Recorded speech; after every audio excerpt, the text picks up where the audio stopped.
తెలియపరుస్తున్నాను. అందరికీ వందనాలండి, దేవునికి స్తోత్రాలు. కొద్దిసేపు దేవుని యొక్క వాక్యాన్ని ఆలకించుదాం.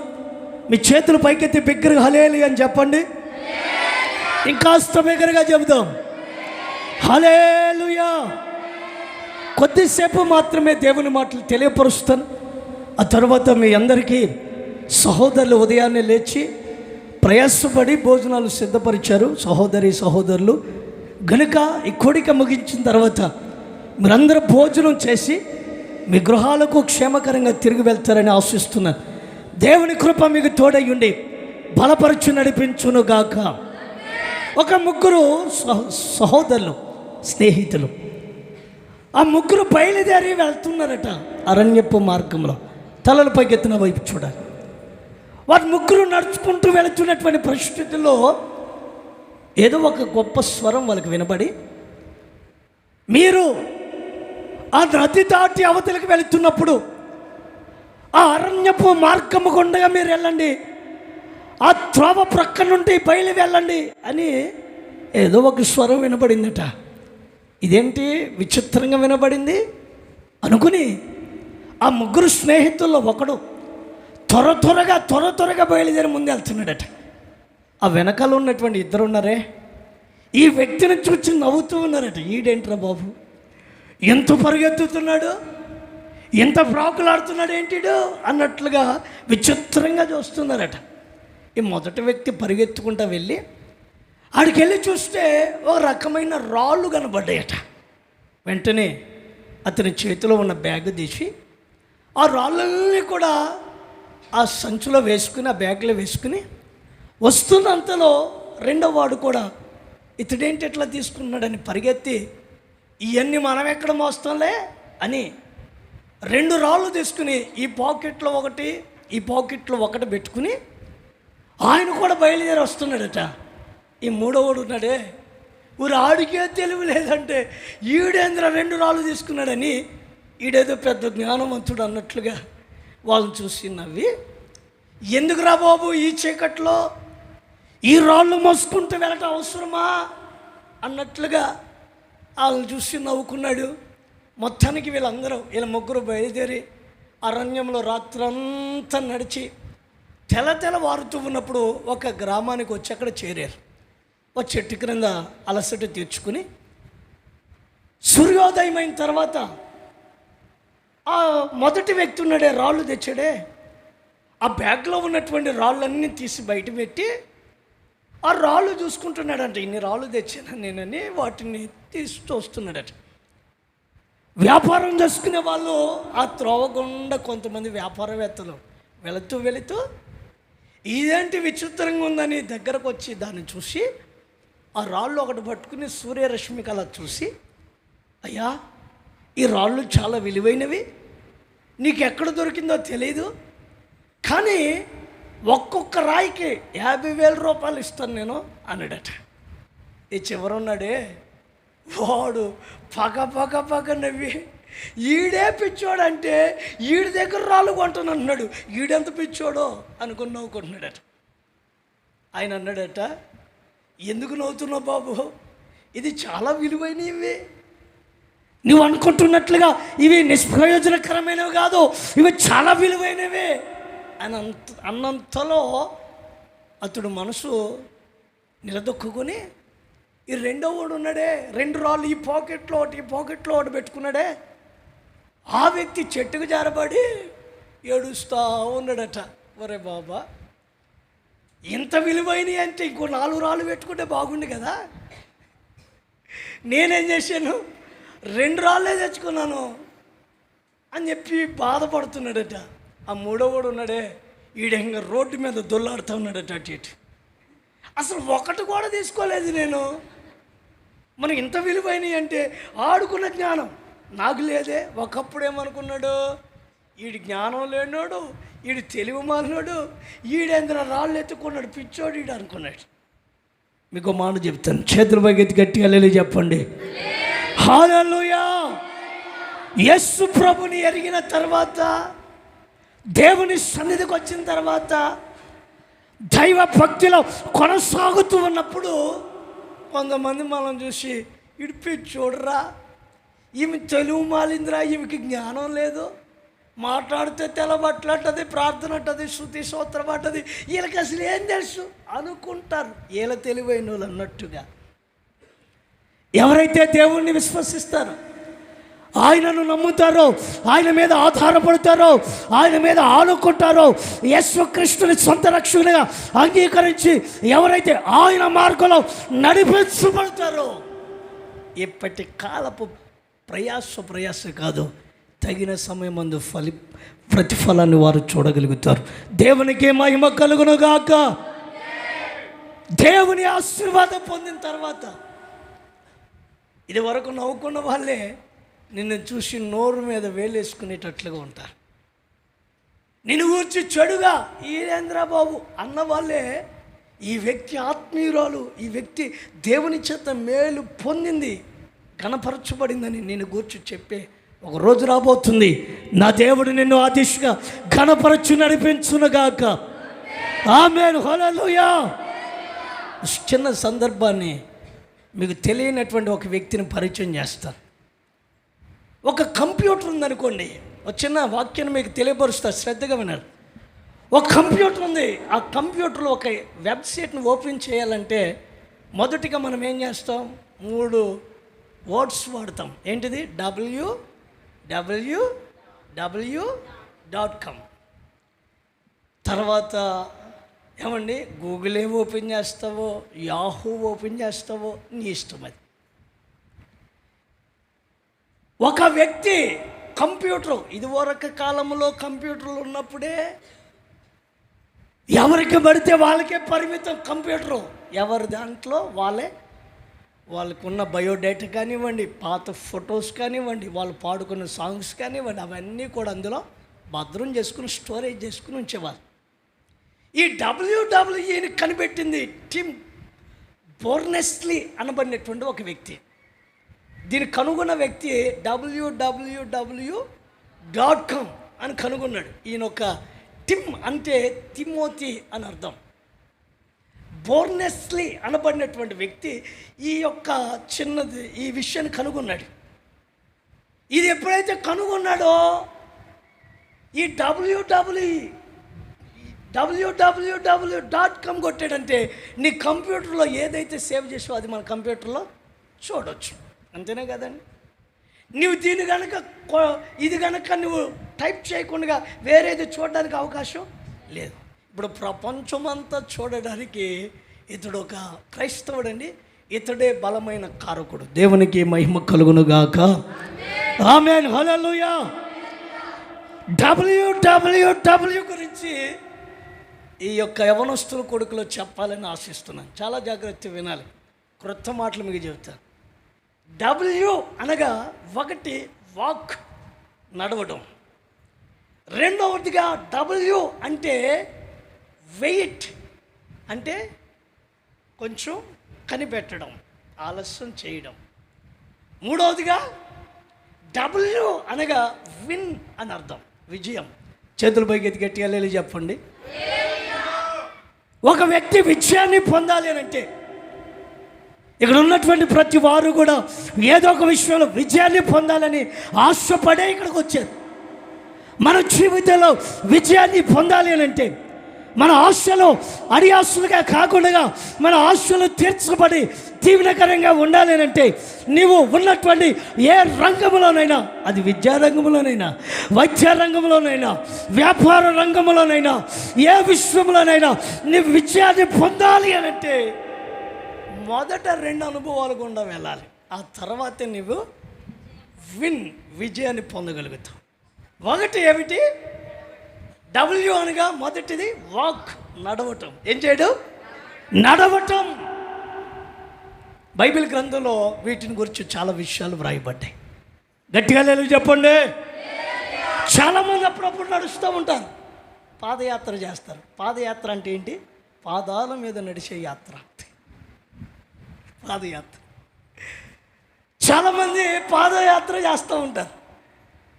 దేనికోసం? సమాజ ఉద్ధరణ కోసం నడిచే వాళ్ళు కొందరైతే, అధికారం కోసం నడిచే వాళ్ళు మరికొందరైతే, రాజకీయ నాయకుల వెంబడి నడిచే వాళ్ళు కొందరైతే తనకంటూ ఒక ఉన్నతమైన ఆశీర్వాదం పొందాలి అన్నట్లుగా పుణ్యక్షేత్రాల వైపు నడిచేవాళ్ళు ఇంకొందరు మొత్తానికి నడవటం మాత్రం వాళ్ళ ఆనవైతే నడవటం ద్వారానే ఆశీర్వాదం పొందుతామని చాలామంది అనుకుంటారు. ఓ మాట చెప్పాలి, గట్టిగా హల్లెలూయా చెప్పండి. జగన్మోహన్ రెడ్డి గారు కూడా ఏం చేశాడు? పాదయాత్ర. కేసీఆర్ గారు అంటున్నాను, కేసీఆర్ గారు చేశారు. ఇంకొక ఆయన ఎవరు? వైఎస్ రాజశేఖర రెడ్డి గారు. రాహుల్ గాంధీ కూడా ఆ మధ్య జోడో యాత్ర చేశాడు. జోడో యాత్ర ఆయన ఏమండి ఒక ప్రత్యేకంగా ఆయన సొంత ఛానల్లో ఇట్లాంటివన్నీ కూడా ఏమండి అప్లోడ్ చేసినప్పుడు ఏం జరిగిందో తెలుసునండి, అనేక మంది ఆయనతో నడవాలని సాహసించారు. చాలామంది ఆయనతో ఒక గొప్ప వ్యక్తి నడిస్తే ఆటోమేటిక్గా మనం నడవాలని ప్రతి మనిషి కోరుకుంటాడు. సహజంగా లోకంలో ఒక రాజకీయ పరంగా నడవాలని ఇంతమంది ఆశపడతారు. ఎవరి పార్టీకి సంబంధించిన వాళ్ళు ఆయనతో నడుస్తారు, అది వేరే సంగతి. అయితే దేవుని వాక్యం చెబుతుంది, ఆయనతో నడుచువారు ఆశీర్వాదకరంగా మారుతారు. దేవునికి మహిమ కలుగును గాక. ఆమేన్, హల్లెలూయా. కీర్తన గ్రంథం 1వ అధ్యాయం 1వ వాక్యం ఏమని రాస్తుంది? దుష్టుల ఆలోచన చొప్పున నడవక, పాపుల మార్గంలో నిలవక, అపహాసకులు కూర్చున్న చోటను కూర్చున్నక, యెహోవా ధర్మశాస్త్రమందు ఆనందించుచు దివారాత్రములు దానిని ధ్యానించువాడు ధన్యుడు. అతడు నీటి కాలంలో ఎవరిని నాటబడిన వాడై ఆకువాడక తన కాలమందు ఫలమిచ్చు చెట్టు వలె ఉంటాడు. దేవునికి మహిమ కలుగును గాక. ఎవరితో నడవకూడదట? దుష్టుల ఆలోచన చొప్పున. వారితో నడిస్తే ఏం జరుగుతుందట? పాపుల మార్గంలో నిలుస్తాడట. ఆడున్నవాడు ఏమవుతాడట? అపహాస్యకులు కూర్చుండే చోటన నడిచేవాడు ఆగుతాడు, ఆగినవాడు కూర్చుంటాడు. కూర్చున్నాడు అంటాడు జీవితం. అర్థమవుతుందండి? ఎక్కడ ఉండకూడదు? దుష్టులతో ఆలోచన చొప్పున నడవకూడదు. ఈ రోజున అనేక మందిని వెంబడించే వాళ్ళు ఉన్నారు. ఏమన్నా అనేక మంది లోకంలో వారిని వీరిని వెంబడించి వీరితో నడిచి చివరికి అగమ్య గోచరంగా వారి జీవితాలు మార్చబడిన అనుభవాలు మనం చూస్తున్నాం. దుష్టుల ఆలోచన చొప్పున నడవకూడదు, పాపుల మార్గం నిలవకూడదు, అపహాసకులు కూర్చున్న చోటన కూర్చుండకూడదు. వాడి క్రియలు అలాంటివి, వాడి నడవడిక అలాంటిది, వాడి ప్రవర్తన అలాంటిది. నడవటం అనే దానికి అర్థం ఏమిటో తెలిసిన? చేతులు పైకి ఎత్తి గట్టిగా హల్లెలూయా చెప్పండి. నడవటం అనే దానికి సహవాసం చేయడం అనుకోండి. 6 నెలలు సహవాసం చేస్తే వాడు నువ్వు లోకస్తుడితో సహవాసం చేస్తే అదే, త్రాగుబోతుడితో సహవాసం చేస్తే, లేకపోతే ఒక అక్రమ సంబంధం కలిగిన వారితో సహవాసం చేస్తే అవే బుద్ధులు వస్తాయి. నువ్వు నడవలసింది ఎవరితో? సహవాసం చేయాల్సింది ఎవరితో అంటే ఆత్మీయులతో నువ్వు సహవాసం చేయాలి. దేవునికి మహిమ కలుగును గాక. పరిశుద్ధులతో సహవాసం చేయి. దేవునిని గురిగా పెట్టుకుని నడిపించబడుతున్నటువంటి వారితో సహవాసం చేయి. దావీదు అంటాడు కదా, సదాకాలం యెహోవా యందు నా గురి నిలిపి ఉన్నాను కనుక నేను కదల్చబడను. నా గురి ఆయనను గురి పెట్టుకుని నేను నడుస్తున్నా. పౌలు దైవజనుడు అంటాడు, నేను క్రీస్తును పోలి నీవు నన్ను పోలి, అది ఆయన పోలి నడిపించబడాలి. గట్టిగా హల్లెలూయా చెప్పండి. హల్లెలూయా, హల్లెలూయా. చాలామంది వారిని వీరిని చూచి నడుస్తారు. వాళ్ళ ప్రవర్తన అలాగ ఉంది, వీళ్ళ ప్రవర్తన ఇలా ఉంది, వాళ్ళ స్వభావాలు ఇలా ఉన్నాయి. కొంతమంది మతి మాలిన వాళ్ళకి ఏమనిపిస్తుందంటే ఎవరు చెప్పినా ఒకలాగానే ఉంటుంది. అదేందో నాకు అర్థం కాదు. ఎవరు చెప్పినా నువ్వు చెప్పింది కరెక్టేనయ్యో, నువ్వు చెప్పింది కూడా కరెక్టే. వీడికి ఏమర్థమైనట్టు? ఎటు పడితే అటు పోతూ ఉంటారు. కొంతమంది అడ్డదిడ్డాలుగా నడుస్తూ ఉంటారు. వాళ్ళకంటూ ఒక నడిపింపు, వాళ్ళకంటూ ఒక క్రమం, వాళ్ళకంటూ ఒక ఆత్మ సంబంధమైన సహవాసం లేదు. ఇందాక మీకు చెప్పాను, దేవునికి దైవ నడిపింపుకు దూరమైనటువంటి జీవితాలు ఏమైపోయినాయి? బహుభయంకరంగా మారిపోయాయి. సన్మార్గంలో నడిపించబడవలసిన ఆ వ్యక్తి లోక సంబంధంగా ప్రవర్తిస్తే అతని జీవిత అధోపాతాలపు అనుభవమే, దాంట్లో సందేహమేమీ లేదు. Praise the Lord, hallelujah, hallelujah. Bible గ్రంథంలో ఆదికాండం 5వ అధ్యాయంలో మనం చదువుతాం, హానోకు దేవునితో నడిచి దేవుడు అతన్ని ఏం చేశాడంట? కొనిపోయాను. ఎవరితో నడిచాడు? హానోకు దేవునితో నడిచాడు, దేవునితో సహవాసం చేశాడు. దేవుడు ఎలా నడిపిస్తున్నాడో ఆ నడిపింపులో కొనసాగాడు. చేతులపైకి ఎది గట్టిగా లేదు చెప్పండి. ఇశ్రాయేల్ ప్రజలు చూడండి, మేఘం ఆగితే గుడారం వేయాలి, మేఘం కదిలితే చెప్పండి గుడారం తీయాలి. అయ్యా ఇప్పుడే బట్టలు నానబెట్టినాయి అంటే కుదురుతుందా? అయ్యో అయ్యో పొయ్యి మీద అన్నం పెట్టాను ఉడుకుతుంది ఆర్చాలా, కుదురుతుందా? కుదరదు. ఎప్పుడంటే అంతేగా. దైవ సేవకుడు చెప్తాడు, మేఘం కదులుతుందయ్యా, మేఘం కదులుతుంది, వెంటనే ఏమైపోవాలా? గుడారం తీయాలి, నడవాలి, అంతే నడవాలి. ఎవరితో? అంతేగాని మేము ఇక్కడే ఉంటాం, మేము ఇక్కడే జీవిస్తాం అంటే వారి జీవితాలు వదిలిపెట్టబడితే ఆశీర్వాదానికి దూరమైపోతారు. ఆత్మీయులతో సహవాసం. దేవునికి మహిమ కలుగును గాక. ఒక చిన్న మాట మీకు గుర్తు చేస్తాను. నువ్వు ఆత్మీయులతో సహవాసం చేస్తున్నావు అనుకో, ఆత్మీయుడు ఏం చేస్తాడు తెలుసా? నిన్ను ఎప్పుడు హెచ్చరిస్తాడు.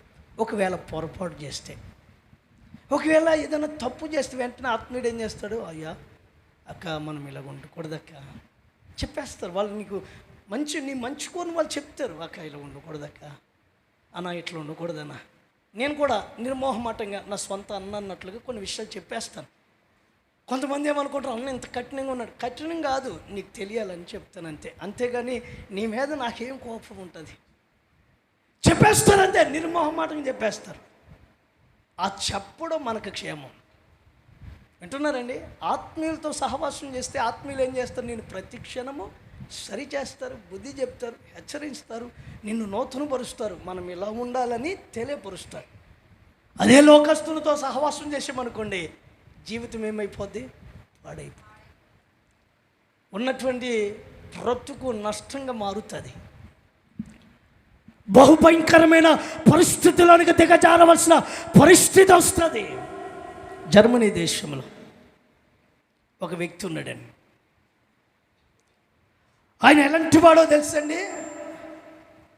ఒక గొప్ప చదువుకున్నటువంటి వ్యక్తి, ఫ్రెడిక్ నీచ్ అనబడినటువంటి వ్యక్తి. ఆయన పేరు ఫ్రెడిక్ నీచ్.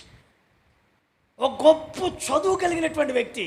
అతి చిన్న వయసులోనే ఒక గొప్ప ఉద్యోగం చేసినాము, అనేక మందికి మోడల్గా ఉన్నటువంటి వ్యక్తి అండి. ఆ వ్యక్తి ఏం చేశాడో తెలుసండి?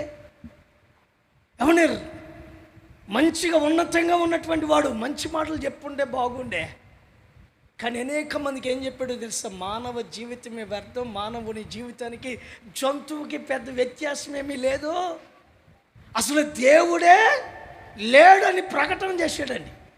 జర్మనీ దేశంలో ఒక గొప్ప తెలివైనటువంటి వ్యక్తి. అతని గురించి అనేక మంది చెప్పుకున్నారు, ఎంతటి జ్ఞానం కలిగిన వాడు ఇంద్ర బాబు, ఎంత గొప్ప పండితుడా, ఇంత నాలెడ్జ్ కలిగినటువంటి వ్యక్తి అనుకున్నారు అందరూ.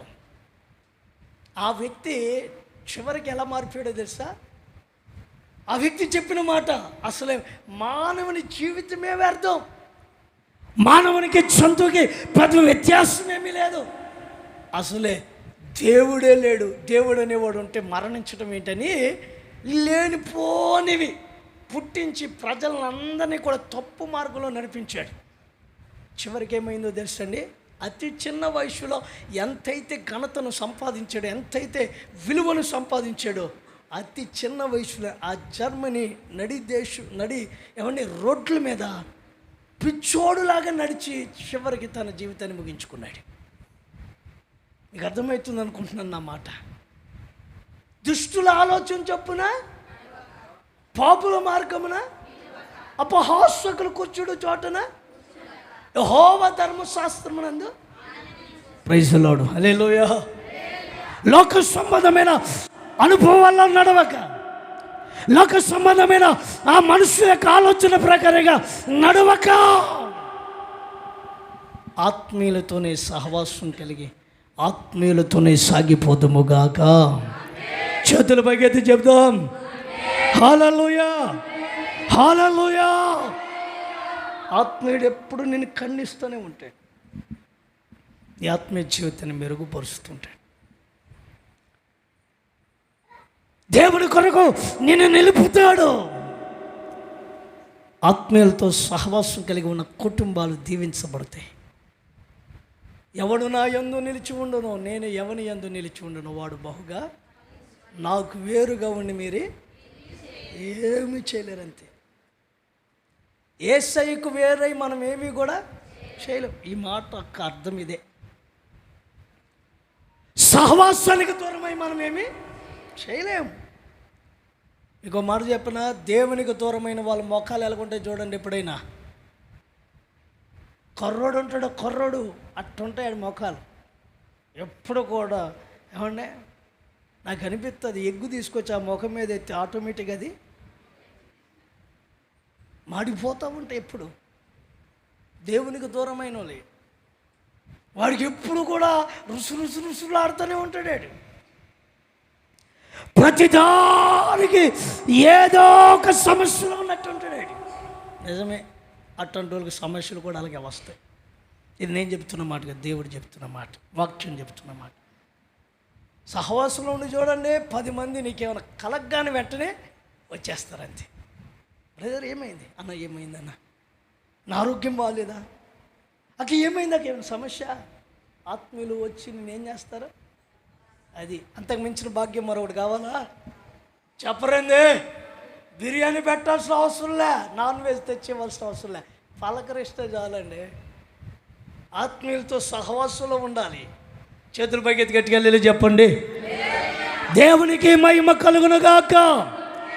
లోకస్తులతో సహవాసమే వ్యర్థం. వాడు నిన్ను ఆ రొచ్చులోకి తీసుకుపోతాడు, ఆడ పడేస్తాడు నేను తీసుకుపోయి. ఆ మధ్య ఒకరిని చూసే ఆడు బాప్తిసం పొందిన వాడే పస నవ్వులుతున్నాడు పాన్ పరకల్లో.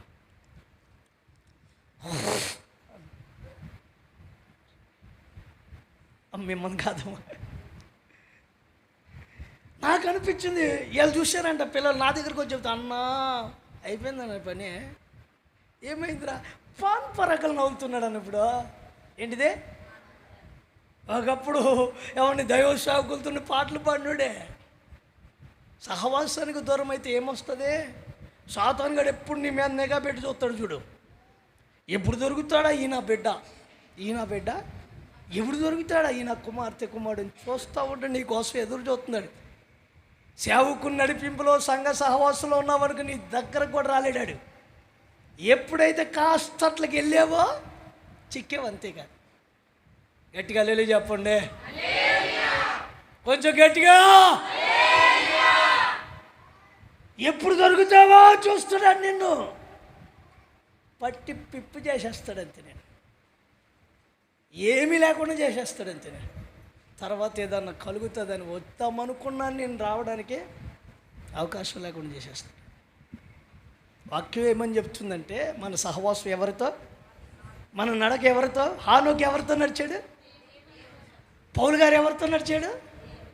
మన నడవడిక ఆయనతో ఉంటే మన జీవితాలు క్షేమకరంగా ఆశీర్వాదకరంగా ఉంటాయి. నా దేవుడు మీ కుటుంబములను దీవించునుగాక. ఆమేన్, హల్లెలూయా. ఆయనతో నడువు, ఆయననే గురిగా పెట్టుకో. రెండవ మాట ఏంటది? వెయిట్. ఏం చేయాలా? చెప్పాలి. వెయిట్ చేయాలి, కొంచెం కనిపెట్టాలి. వెయిట్ చేయడం అంటే అర్థం ఏంటి? ప్రభువా అప్పులు తీర్చయ్యా అంటే తీరలా. తీరకపోతే నువ్వేమంటున్నావు? ఈయనకు కళ్ళు ఉన్నాయో, దేవుడికి నన్ను చూస్తున్నాడు అంటున్నావు. ఏంటంట? అడిగిన వెంటనే వచ్చేస్తుందండి. లోకంలో ఒక సామెత ఉంది, అడిగిన వెంటనే అమ్మాయినా అన్నం. ఆగురు ఇప్పుడు సీరియల్ ఉంది, ఆగురు మంచి పాయింట్లో ఉన్నాను నేను. వీళ్ళిద్దరు కలుస్తారు లేదు. ఎంతమంది ఉన్నారు ఆ టాలీలు చెప్పండి. ఓ వాక్యం బాగెట్టినారు మీరు. హల్లెలూయా. చూసారండి, కొంచెం ఆలస్యం కలుగుతుంది. దేవుడు నిన్ను అనామకుడిగా వదిలిపెట్టడం.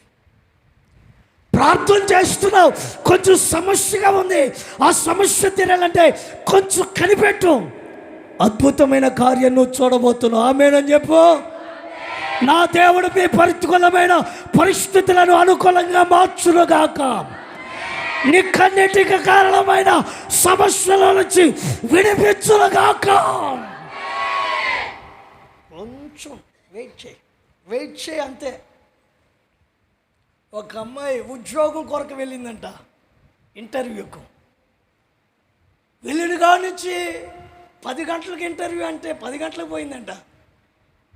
చాలామంది వచ్చి వీడు 10 అన్నాడు, వీడు ఏందిరా నాయన ఎట్ట తయారయ్యాడు అని చెప్పి ఆయన తిట్టుకుని యజమానుడిని, ఓనర్ని, కొంతమంది వెళ్ళిపోయారట. ఈమె అలాగే కూర్చుందట. మధ్యాహ్నం అయింది. ఎంతైనా మనుషులమే కదండి, బాధ ఉండదా? ఈమెలో కూడా బాధ కలిగిందంట.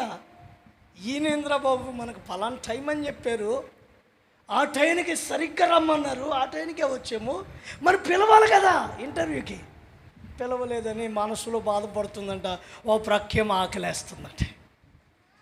అటు పోయామా, పిలిస్తే ఇంతసేపు ఉన్నది వ్యర్థమైపోతుంది. అలాగే నిలబడి చూసిందంట. ఏమన్నా మధ్యాహ్నం కాస్త సాయంత్రం అయిపోయిందంట. వచ్చిన వాళ్ళందరూ ఈడు ఒట్టిగా మనకి న్యూస్ పేపర్లు ఇచ్చినట్టున్నాడు, వాట్సాప్లో షేర్ చేశారు. వీళ్ళు ఇదేమీ లేదనుకుంటని కొందరు వెళ్ళిపోయారట. ఆ కుమార్తె ఒక్కతే పిలిచారు, మరి చూద్దామని అలాగే ఉందట. సాయంత్రం అవ్వగానే అధికారులు పిలిచి, అమ్మా నీకు ఉద్యోగం ఇచ్చేసాము, రేపు సోమవారం వచ్చి జాయిన్ అయిపో అన్నారట. ఎందుకో వెయిట్ చేసింది, పేషెన్స్. ఏమంటే మనిషి ఓర్పు ఎంతవరకు ఉందో, వాళ్ళు ఉద్యోగం వేయడానికి వాళ్ళు అనుకున్నది ఏంటో తెలుసా? ఎవరు ఓర్పుగా నిలబడతారో వాళ్ళకి ఈ ఉద్యోగం. అప్పుడప్పుడు నేను టెస్ట్ చేస్తారు కావాలనే. గట్టికెళ్ళి చెప్పండి. నేను మిమ్మల్ని మోకాల మీద పెట్టి అప్పుడప్పుడు టెస్ట్ చేస్తా, ఎంతసేపు ఉంటారని. నేను మానవులే మోకాలు నొప్పులు, కాలు నొప్పి, ఇక్కడిని పక్కని, ఎప్పుడు నొప్పులే, జీవితాంతం నొప్పులేక. పెద్ద మనుషుల కోసం నేను అంటలా, యూత్ కోసం చెప్తున్నా. గట్టిగా వెళ్ళి చెప్పండి. 40 years వరకు మీరు యూతే. వెతనం వచ్చేసిందో మీకు. అప్పుడు నేను యూత్ అనుకుంటారు కదా. అది 40 నుంచి పెద్దోళ్ళని కాదు, నడిప్రాయం అది. అది కూడా ముసలేం కాదు మీరు. మన వాళ్ళు మోకరించమంటే చాలు, 3 సార్లు నా వైపు చూస్తారు, 4వసారి కిందకి చూస్తారు. ఎంతలో నీకు కళ్ళు మూసానంటే కూర్చుని ఒకసారి లేస్తారు. ఇలా నేను ఎంత మూసేట తిరుగుతా. గట్టిగా లేదు చెప్పండి. దేవుడు ఏం చేస్తున్నాడు? ఏమండి వెయిట్ చేస్తే కొంచెం ఆగంటాడు. కీర్తన గ్రంథం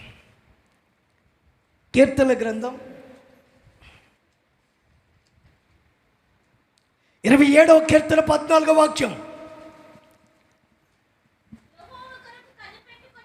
యెహోవా కొరకు కనిపెట్టుకొని ఉన్నాము, ధైర్యము తెచ్చుకొని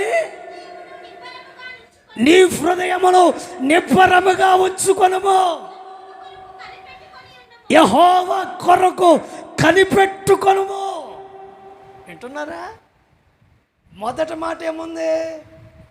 యెహోవా కొరకు. చివరి మాట ఏముంది? మధ్యలో మాట ఏముంది?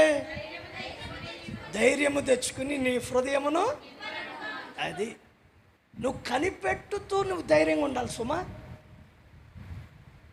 నువ్వు కనిపెట్టాలి మొదట. ఆలస్యం అవుతుంది, తొందరపడమాక. తొందరపాటు ఉండకూడదు. మన వాళ్ళకి ప్రతిదానికి తొందర ఎక్కువే. ఎప్పుడైపోద్దా అన్న తొందర. ప్రతిదానికి తొందరే. లోకంలో చాలా విషయాలు తొందర. పెళ్ళి ఎప్పుడు అవుతుందా, పెళ్ళి ఎప్పుడు అవుతుందా, పెళ్ళి ఎప్పుడు అవుతుందా, అయిపోయింది పెళ్ళి. పిల్లలు ఎప్పుడు పుడతారా, పిల్లలు ఎప్పుడు పుడతారా, అయిపోయింది. అవును, పిల్లలు పుట్టినారు. ఈడెప్పుడు స్కూల్ వేయాలా, ఈయన ఎప్పుడు వేయాలా అని శిష్య. ఈడికి ఎప్పుడు ఉద్యోగం తర్వాత, ఎప్పుడు ఎప్పుడు పెద్దోడైతే ఈడికి ఎప్పుడు పెళ్లి చేయాలా. చూసారండి, ఇదే యావ మంది ఎప్పుడు కూడా. ఎప్పుడెప్పుడు ఎప్పుడెప్పుడు ఎప్పుడెప్పుడు తొందరే తొందర. యెహోవా కొరకు కనిపెట్టుము. చివరి మాట యెహోవా కొరకు. మధ్యలో ఏంటి? ధైర్యము తెచ్చుకుని నీ హృదయాన్ని గట్టిగా నిలిచి చెప్పండి. దేవుడు నీ కుమారునికి మంచి సంబంధం తెచ్చును గాక. నీ కుమార్తెకి మంచి సంబంధం పంపించును గాక. ఓ మాట చెప్పనా, పెళ్ళిలో తొందరపాటు వద్దు మనకి. ఏ తాగుబోతాడైనా నేనేమి తాగుతును అంటాడు వీడియట్. ఆ 2-3 రోజులే తాగడాడు, తర్వాత మళ్ళీ మనకు తొందర ఎక్కువైపోయి వాళ్ళని వీళ్ళని ఏం అడగకుండా దశకపల్లి చేసుకున్నాం అనుకో, చివరికి రోజు 3 నెలలు ఇక్కడ ఉంటుంది, 6 నెలలు 6 నెలలు ఇక్కడ, 3 నెలలు అక్కడ. గట్టిగా లేదు చెప్పండి. మన ఊరికి వచ్చిన ఆడపిల్లల గురించి కాదు నేను చెప్పేది, వాళ్ళు మంచి మనసుతోనే వచ్చారు, వాళ్ళకి సంబంధమే లేదు. ఎందుకంటే ఎవరు నా పన్ను అన్నాడు. గట్టిగా లేదు చెప్పండి. తొందరపాటు పెళ్లి చేసుకుంటే ఎట్లుంటుంది? పెళ్లిలో మాత్రం ముసుగు ఇక్కడ వరకు వేసింది, ఆయనకి తెలియలే. తెరవగానే కుక్కలేని కదా ఉండే అట్లున్నాయి పళ్ళు, జేసీబీకి ఉన్నట్టు. బైబిల్లో ఒక ఆయన మోసం చేసి పెళ్లి చేశారుగా, చేశారా లేదా? అది చెప్తున్నా. మళ్ళీ ఇంకో వేరే కోణంలో పోవాకండి. జబ్బు కలదంట, ఎవరో జబ్బు కలదంట. ప్రతిదానికి తొందర వద్దు మనకి. కొంచెం వెయిట్ చేయండి, కొంచెం ఆలస్యం చేయండి. నా ఉద్దేశం ఏంటి? దేవుడు ఆత్మీయులను తీసుకురావాలా, పరిశుద్ధులు తేవాలా. నేను కొన్ని పెళ్ళిళ్ళకి వెళ్ళానండి మన ఊర్లో. దేవుడు ఇచ్చిన సంబంధాలన్నీ దేవుడు సక్సెస్ చేశాడు. దేవునికి మహిమ కలుగును గాక. కొంతమంది అన్నోళ్ళని అక్కోళ్ళని వాళ్ళ పెళ్ళిళ్ళకి వెళ్ళాను కదా, నేను వాక్యం చెప్పాను కదా, వాళ్ళని చూస్తుంటే హృదయం ఉప్పొంగిపోతూ ఉంటుంది నాకు. ప్రార్థన అదే చేస్తున్నా. ఏంటి? మంచి సంబంధాలు రావాలి సుమా, పరిశుద్ధులు రావాలి, ఆత్మీయులు రావాలి, దేవునిని ఎరిగిన వాళ్ళు రావాలి. పాపనే మంచిగా తల్లిదండ్రులకి ఎప్పుడో కోరుకున్న నా బిడ్డ మా ఇంటికాడ ఎలాగుందో వాళ్ళ ఇంటికాడ కూడా అంతకంటే ఎక్కువ ఉండాలి. తల్లిదండ్రులకి ఎప్పుడు ఆశ ఉంటుంది. అంతేగాని రోజు గతికి గుద్దులు గుద్దేవాడు కావాలా? తొందరపడితే అట్టనే ఉంటుంది చూడండి. ప్రతిదానికి తొందరపడకూడదు. ప్రైజ్ లార్డ్, హల్లెలూయా. బైబిల్లో ఒక ఆయన తొందరపడ్డాడు, తప్పిపోయినా తండ్రిని ఏమన్నాడు? డాడీ, నాకు రావాల్సిన ఆస్తి నాకు చేయండి. నాన్నగారు కూడా ఆలస్యం చేయలే, వెంటనే ఇచ్చేసాడు. ఇది తొందర ఎక్కువ. మరి వీడికి ఆస్తి పంచి ఇచ్చేసాడంట. తీసుకుపోయి ఏం చేశాడు? ఎక్కడుంటే అడుగుతాడేమో నన్ను దూర ప్రాంతం పోయాడట. దూర ప్రాంతం పోయి దుర్వ్యాపారం చేసి ఆస్తి దేంతో ఖర్చు పెట్టాడంట? వేశ్యలతో ఖర్చు పెట్టేసాడట. చూశాను, తొందరపాడుతున్నాడంటే ఏదో. కొంతమంది గలిబిలి గచ్చ వణుకుతారు. ఎవరన్నా ఆ మధ్య ఒక ఆమె, ఏమండి భోజనానికి వెళ్ళని పిలిచారన్నా, మీరు వచ్చి భోజనం చేయండి అన్న అంటే వెళ్ళి ఆ ఇంటికి. ఇక ఆమె సాంబార్ పట్టుకుని గచ్చ వణికిస్తుంది. ఆడు పెట్టిపోవాల, అది వణికిచ్చి నా మీద ఎత్తే గిచ వణుకుతుంది. తొందరపాటు అనమాట. నిమ్మలంగా ఎంత తింటాం మహాపోతే, అంతేనా కాదండి? కుంభకరులు లేక తింటామా? ఏందో మౌనంగా ఉన్నారు? మీరు ఏమైనా ప్లాన్ చేశారు అట్లా? చెప్పరండి. మనం ఇంతే. కొంతమంది లావుకుండా కొంచెమే తింటారు, వాళ్ళ శరీర తత్వం అది, అంతే. గట్టిగా లేదో చెప్పండి. హల్లెలూయా. తొందరపడిపోయాడు, ఆస్తిని పోగొట్టుకున్నాడు, దుర్వ్యాపారం చేశాడు, వేశ్యలతో తిని దాన్ని పాడు చేసుకున్నాడు. చివరికి జీవితాన్ని ఏమైపోయింది? పందులు తినే అర్థమవుతుందండి? ఎవరైతే తండ్రికి దూరం అవుతారో, వింటున్నారా, సహవాసానికి దూరం అవుతారో, తొందర పడుతారో, ఎవరి కాస్త ఆలస్యాన్ని ఎవరి ఓపిక చేయరో, పందులు తినే పొట్టు తినే పరిస్థితులకు దిగజారిపోతాయి. వాక్యం ఏమని చెప్తుంది? కొంచెం వెయిట్ చేయి, ఆలస్యం చేయి. వేసిన వెంటనే మొక్క ఎదిగిపోయింది అనుకో, తుఫాన్కి ఆగుతుంది. అదేమవ్వాలా? స్థిరంగా కాదు, భూమి యొక్క సారం పొందుకోవాలా.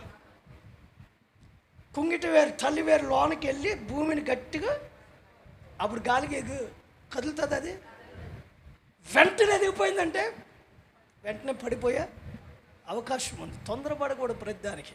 గట్టిగా లేదు చెప్పండి. ఆ మధ్య ఒక ఆయన తొందరపడి ఎక్కాల్సిన భోగి కాకుండా ఇంకొకటి ఎక్కాడట. తీసి ఒప్పుకుంటాడా? దిగు నువ్వు కిందక, పక్క స్టేషన్లో దిగు కిందకే. తొందరపాటులో రకరకాల సమస్యలు ఉంటాయి. మీకు వచ్చిన మాట చేత గట్టిగా వెళ్ళి చెప్పండి. హల్లెలూయా. యేసేపు జీవితం చూడండి, బహుభయంకరమైన పరిస్థితి. యోసేపులో ఉన్నటువంటి శ్రేష్టమైన క్వాలిటీస్ ఏంటో తెలుసా?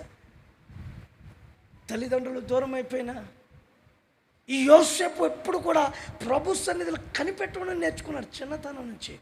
అన్నల స్వభావం వేరు, యోసేపు స్వభావం వేరు. ఇతనికి ఒక పేరు ఉంది, ఏమిటి? కలలు కనువాడు. ఒక ఆయన గొప్ప వ్యక్తి చెప్పాడు మన దేశంలో, ఏమని? కలలు కనండి, కలలను చెప్పండి, కలలను సహకారం చేసుకోండి అన్నాడు ఒక ఆయన.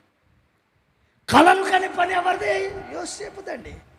యోసేపు కలగంటుండే ఇంకో పేరు పెట్టేశారు అన్నాడు. కలలు కనేవాడు వచ్చాడు అన్నట్లుగా. చూడండి ప్రియమైన దేవుని ప్రజలారా, ఈ యోసేపు నిత్యము దేవుని సన్నిధిలో కనిపెట్టే అనుభవం కలిగిన వాడు, దేవుని మీద ఆధారపడిన వాడు, దైవ నడిపింపుకు అప్పగించుకున్నవాడు, దైవ చిత్తానుసరమైన మార్గంలో నడిపించబడడానికి సమ్మతి కలిగిన మనస్సు కలిగిన వాడు యోసేపు. అన్నలకు మంచి చేసిన వాడు, వారికి ఆహారాన్ని తీసుకుని వచ్చినవాడు, వారి క్షేమ సమాచారాన్ని తెలుసుకోవడానికి వచ్చినవాడు. అన్నలు ఏం చేశారు?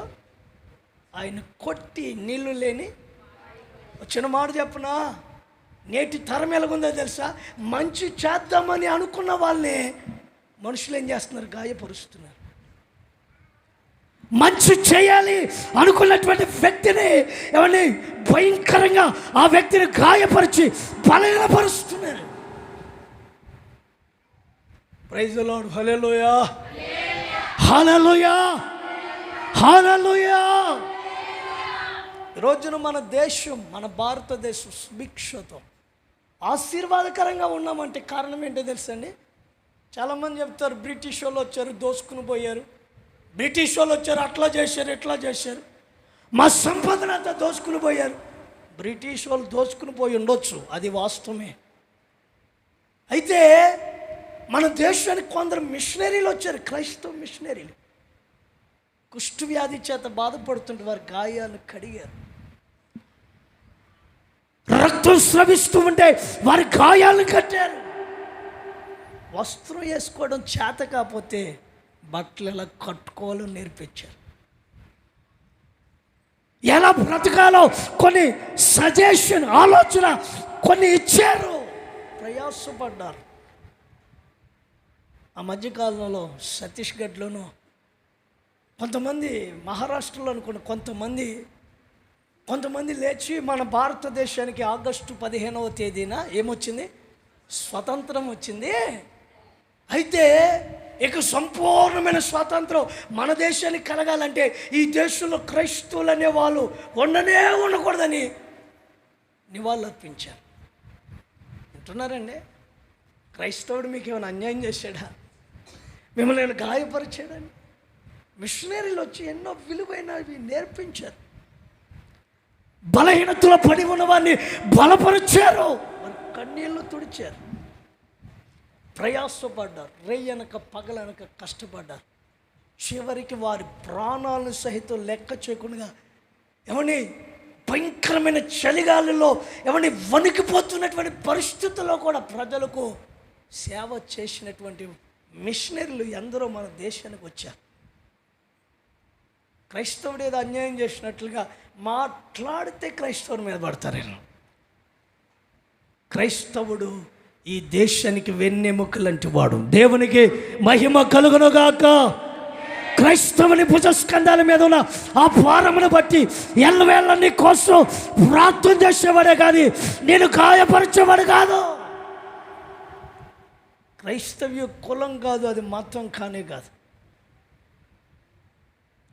క్రైస్తవ్యంలో కులము లేనే లేదు. మనిషికి ఒక విలువైన మార్గాన్ని బోధించేదే క్రైస్తవ్యం. త్రాగుబోతులు మారాలి, అన్యజనులు మారాలి, భయంకరమైనటువంటి చెడు వ్యసనాలకు లోపరచబడిన వాళ్ళు మారాలి. దే కదా క్రైస్తవుని యొక్క నినాదం. నీకోసం ప్రార్థన చేసేవాడే కానీ ఏ రోజునైనా మిమ్మల్ని గాయపరిచాడా? ఆ మధ్య కొంతమంది మతోన్మాదపు పిచ్చి కలిగిన వాళ్ళు ఏం చేశారో తెలుసండి, అసలు ఇజ్రాయేల్ దేశం ప్రపంచ పటంలో ఉండడానికి వీల్లేదని కొంతమంది ఏం చేశారో తెలుసా, సవాలు విసిరి ఇజ్రాయేల్ దేశమే ప్రపంచంలో ఉండకుండా చేస్తాం, మ్యాప్లో వరల్డ్ మ్యాప్లో కనబడకుండా చేస్తామన్నారట. వాళ్ళు అన్నారట, నిజమే బాబు, మమ్మల్ని మా దేశాన్ని ప్రపంచ మ్యాప్లో ఉండకుండా చేయాలనుకున్న చేయండి.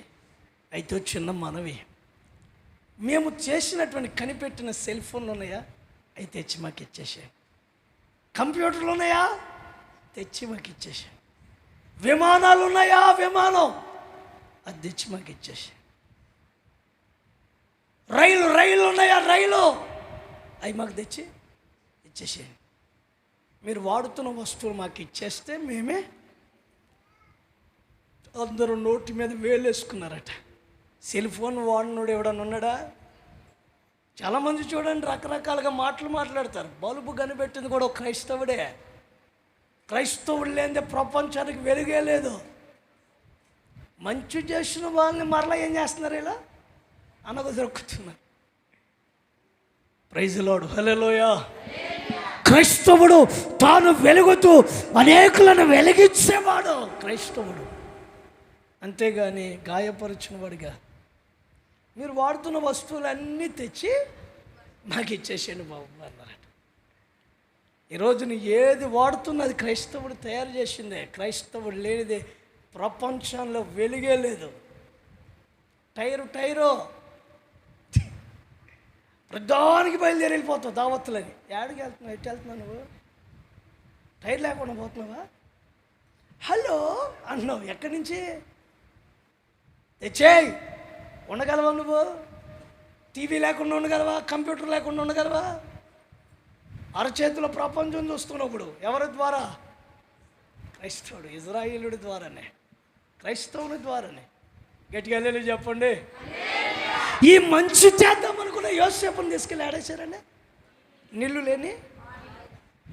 చూడండి ఇప్పుడు ఇలా 17 సంవత్సరాల వయసులో అన్నలు గాయపరిచి బావిలో పడేస్తే 30వ సంవత్సరంలో ఐగుప్తు దేశంలో అధికారిగా దేవుడు నియమించాడు. దేవునికి మహిమ కలుగునుగాక. ఆమేన్, హల్లెలూయా. ఫరో అంటాడు, యోసేపు ఎక్కడున్నాడు? యోసేపు మాట్లాడుకుని నేను చెయ్యి కానీ కాలు కానీ కదపకూడదు అంటున్నాడు ఫరో. యోసేపు సెలవు లేకుండా ఆ దేశ అధికారే మాట్లాడడానికి ఇష్టపడల. కాలు కానీ చెయ్యి కానీ కదపాలంటే యోసేపు ఉండాలా, యోసేపు ఆజ్ఞ ఉండాలా. ఎన్ని సంవత్సరాలు కనిపెట్టాడు? 13 సంవత్సరాలు అలాగే ప్రభు యొక్క కార్యం కోసం కలలు కన్నాడా? ఆ కళలు సహకారం అయ్యేదానికి, ఆ కళలు నెరవేర్చబడడానికి ఎంతకాలం పట్టింది? వెయిట్ చేయాలి. ఇది వాక్యపు సారాంశం. 13 సంవత్సరాలు కనిపెట్టాడు. ఈ కనిపెట్టేటప్పుడు ఎన్నో సమస్యలు వాటిల్తానే ఉంటాయి. 44 ఇంట్లో ఎన్ని సంవత్సరాలు ఉన్నాడు? 11 సంవత్సరాలు ఉన్నాడు. ఎన్నో శోధనలు వచ్చాయి, శ్రమలు వచ్చాయి, ఇబ్బందులు వచ్చాయి. చేయని నేరం మోపబడింది, చెరసాలలోనికి వెళ్ళబడాల్సిన పరిస్థితి వచ్చింది. అన్యాయపు తీర్పు మోపబడింది, సంఖ్యలతో బంధించబడ్డాడు. ఇన్ని భయంకరమైన పరిస్థితులు వచ్చినా ఏ మాత్రము కూడా ఎవరిని కదిలిపోకుండా తన విశ్వాసాన్ని స్థిరపరుచుకున్నాడు. ప్రభు యొక్క కార్యం కొరకు కనిపెట్టాడు యోసేపు. రైట్ టైం వచ్చింది, దేవుడు తీసుకెళ్ళి ఆడబెట్టాడు. అది దేవుని సన్నిధిలో మనం ఏం చేయాలా? వెయిట్ చేయి, కొంచెం ఆలస్యం అవుతుంది. అది నీకు ఆశీర్వాదమే కానీ నీకు అది కీడు కాదు. నా దేవుణ్ణి నిన్ను దీవించాలని ఇష్టపడుతున్నాడు. దేవునికి మహిమ కలుగును గాక. ఆమేన్, హల్లెలూయా. తొందరపడదామా, ఆగుదామా? కొంచెం గట్టిగా నేను వేసుకెళ్ళే చెప్పాను. తొందరపడదామా, కొంచెం ఆలస్యమైన ఆగుదామా? కొంచెం ఆగుదాం, తొందరపడొద్దు. యోసేపు తొందరపడలా. పెద్దోళ్ళని చూడండి, పెద్దోళ్ళు అప్పుడప్పుడు వాళ్ళు మాట్లాడితే నాకు ముచ్చెల్లాగా అనిపిస్తాయి. ఎందుకంటే నేను ఎప్పుడు వాళ్ళతోనే సహవాసం చేస్తా. అమ్మో ఎట్టున్నా అమ్మ అంటాను, భుజాల మీద చేతులేసి. ఎందుకంటే వాళ్ళు మాట్లాడుతుండే తెలుసా ఏమండి, పరిగెత్తి పాలు తాగేదానికంటే నిలబడి, అది బిర్యానీ తినేదానికంటే మన దగ్గర పప్పు అనమాటరా, మా దగ్గర సర్దారు అన్నమాట. సర్దిపోవా రోజు బిర్యానీ తిన దెబ్బకి హాస్పిటల్లో ఉంటాం. అది సర్దానం తినా హాస్పిటల్కి వెళ్తావా? వెళ్ళాం. పెద్దల మాట ఎంతో విలువైంది. వాళ్ళు చెప్పే మాట కంగారు పడకరా. కొంతమంది కుర్రోళ్ళు ఉంటారు, కుర్రోళ్ళు ఎవరెలా యూత్ యవనస్తులు. ఆ మధ్య మీటింగ్కి వెళ్ళానండి, మీకు చెప్పాలి, గట్టిగా లేలు చెప్పండి. ఆ మీటింగ్లో యవనస్తులైన సహోదరులు వచ్చి పాట పాడతారంటే ఒక్కరికి లేదు, అంత గ్రౌండ్ ఫ్లోరే. అంత ముసలోళ్ళు మొత్తుకోలే, వచ్చి పాట పాడు. యవనస్తులు అన్నారు. ఏర్రా వాళ్ళు రాలేదు, వీళ్ళు వచ్చారేమో అనుకున్నా. తరువాత మూడో పాట కూడా యవనస్తులు అంటే ఏలేసి వచ్చారు. యవనస్తులు అటు వాళ్ళు కాదు, ఇక ఏలో పెళ్లి కాని వాళ్ళు ఉన్నారే వాళ్ళు. మన పని అయిపోయింది, గట్టిగా లేదు చెప్పండి. అయిపోయిందంటే అయిపోయింది అనుకో అక్కడ మళ్ళీ అదొకటి. వీళ్ళు ముందు స్థానంలో ఉన్నారు, ఇప్పుడు వీళ్ళదే.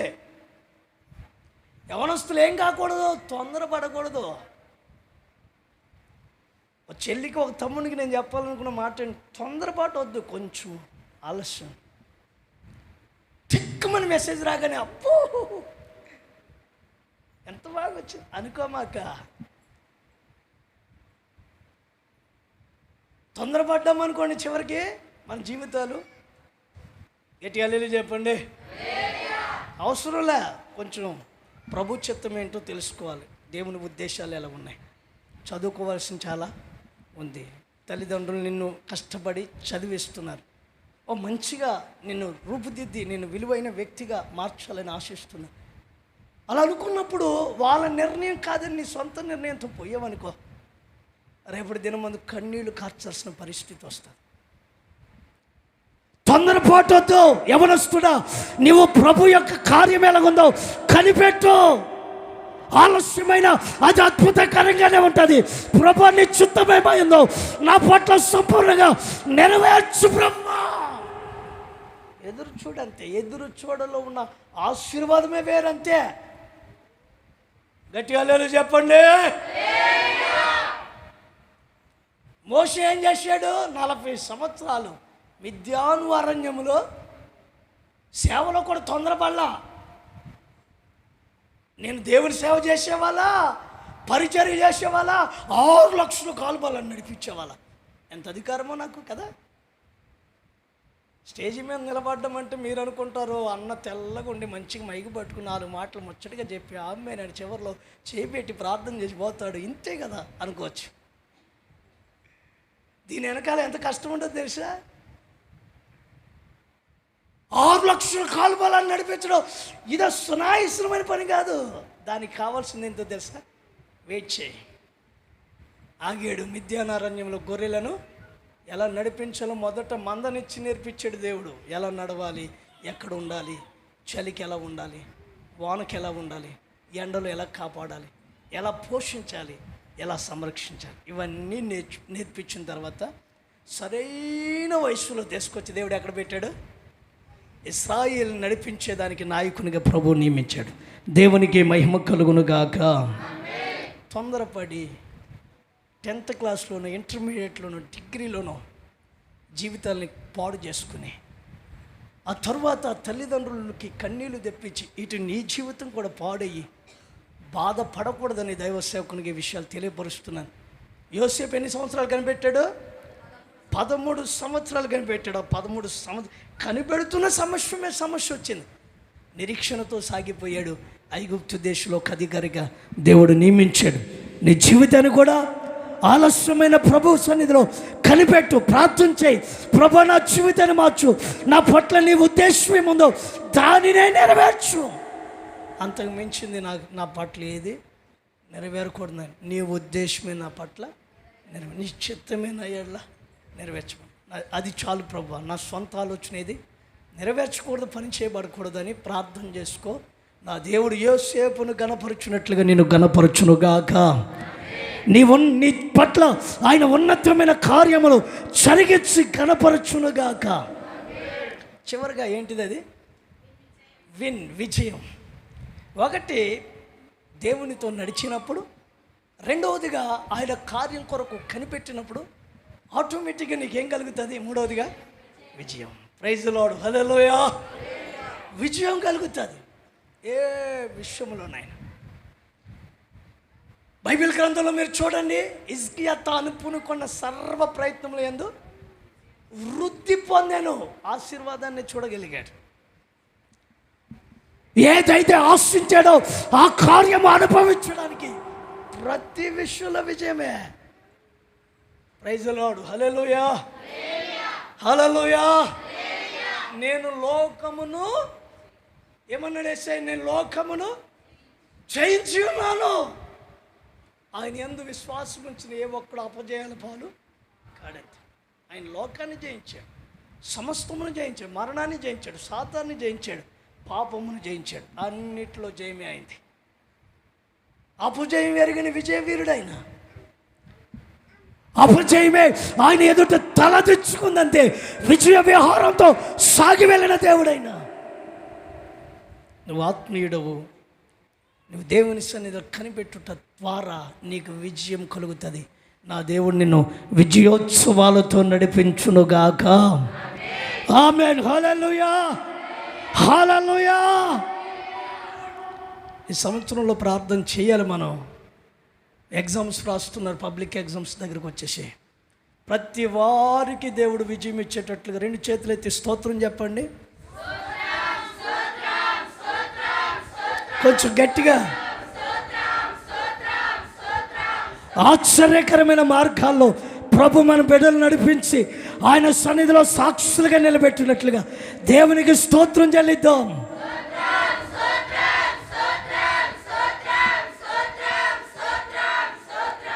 నువ్వు చేస్తున్న వ్యాపారంలోనైనా, నువ్వు చేస్తున్న ఉద్యోగంలోనైనా, నువ్వు చేస్తున్న చేతి పనులోనైనా నా దేవుడు నీకు విజయాన్ని ఇచ్చేవాడే కానీ అపజయం పాలు చేసేవాడు కాదు. దేవుని సన్నిధిలో ప్రార్థన చేసుకోయ్యా, కష్టపడుతున్న కష్టార్జితం చిల్లు చంచులు వేసినట్లుగా కాకూడదు నాయన. ఉద్యోగం చేస్తున్న సమకాలికుల ద్వారా నాకు ఏం కావాలా? ఒక ఐక్యత, సఖ్యత, సమాధానం కావాలి. కొంతమంది ఆశీర్వదించబడుతుంటే వారవలేరు, కొంతమంది గణపరచబడుతుంటే వారవలేరు, కొంచెం ఉన్నతంగా హోదా కలిగి ఉంటే సహించలేరు. ఏది ఏమైనా ప్రభు సన్నిధిలో మనం ప్రార్థన చేసుకుని మన జీవితాన్ని కొనసాగిస్తే మూడవదిగా ఇస్తాడు, విజయోత్సవాలతో నా దేవుడిని నడిపిస్తాడు. దేవునికి మహిమ కలుగును గాక. అన్నింటిలో రోమపత్రికలో రాస్తుంటుంది, అన్ని విషయంలో మనకి ఏమిస్తున్నాడంటే ఆయన విజయాన్ని ఇస్తున్నాడు అని రాస్తుంటుంది. కనుక మన దేవుడు విజయం ఇచ్చేవాడే కనుక ప్రభు సన్నిధిలో తీర్మానం కలిగి ప్రార్థన చేసుకుందాం. ప్రభువా, నేను నీ సన్నిధిలో నిన్ను చూస్తూ నడుస్తాను, నీ కార్యం కొరకు నేను ఆలస్యమైన కనిపెడతాను, నాకేమీ దయచే? విజయాన్ని దయచే. 1 వాక్ అంటే నడవడు, 2 వెయిట్ చేయడం, 3 వినడం. ఈ 2 కలిగి ఉన్నప్పుడు ఆటోమేటిక్గా మనకి దేవుడు ఏమిస్తాడు? నిన్ను విజయోత్సవాలతో నడిపించి నా దేవుడు నిన్ను ఘనపరచునుగాక.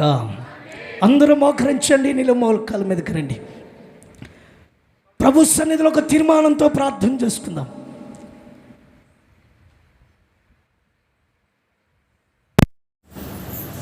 ప్రార్థన.